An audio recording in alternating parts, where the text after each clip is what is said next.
let's start with the game that already happened. We had the Nuggets.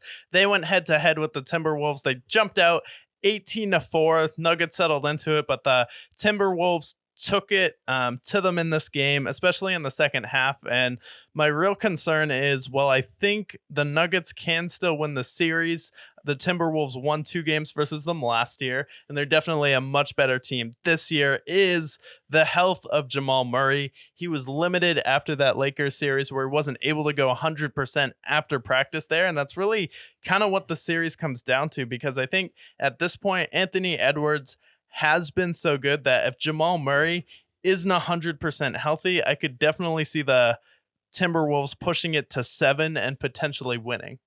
Yeah, I think so too. The Timberwolves, it seems like Anthony Edwards is ascending too. And around them, you have good players who can play defense and they're big and physical.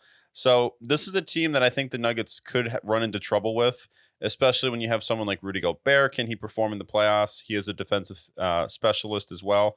I think that I still take the Nuggets to win this, but I do have a feeling the Timberwolves are going to give them a lot of trouble.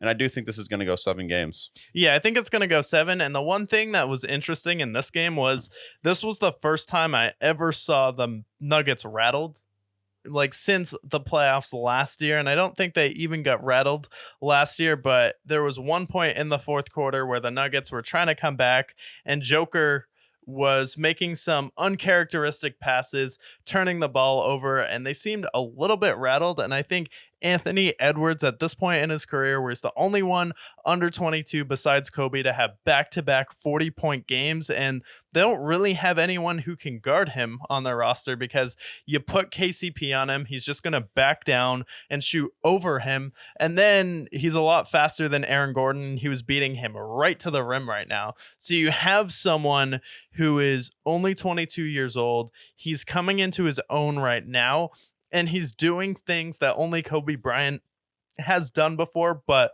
way more efficient than Kobe was.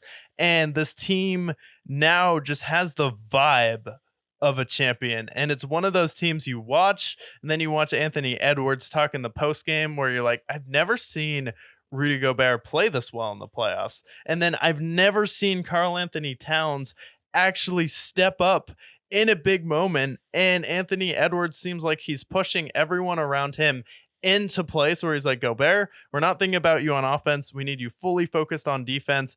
Karl, you are officially the second scorer on this team, but what you're doing is stretching the floor. You can take advantages of mismatches, and then you have Mike Conley and Jaden McDaniels, who have been playing out of their mind on defense and offense and having big games here. And then you have Naz Reid off of the bench, and then Anthony Edwards just making everyone better and actually going out there and scoring. It's like the Timberwolves actually have the vibe of a team who may win the NBA championship this year. Yeah, I think that they're, like I mentioned before, they're ascending at the right time, and they have a really deep roster as well. So you talk about a team that's matching up against the defending champs. I think this is a team that is going to give the Nuggets a lot of trouble. So it'll be interesting to see how they fare.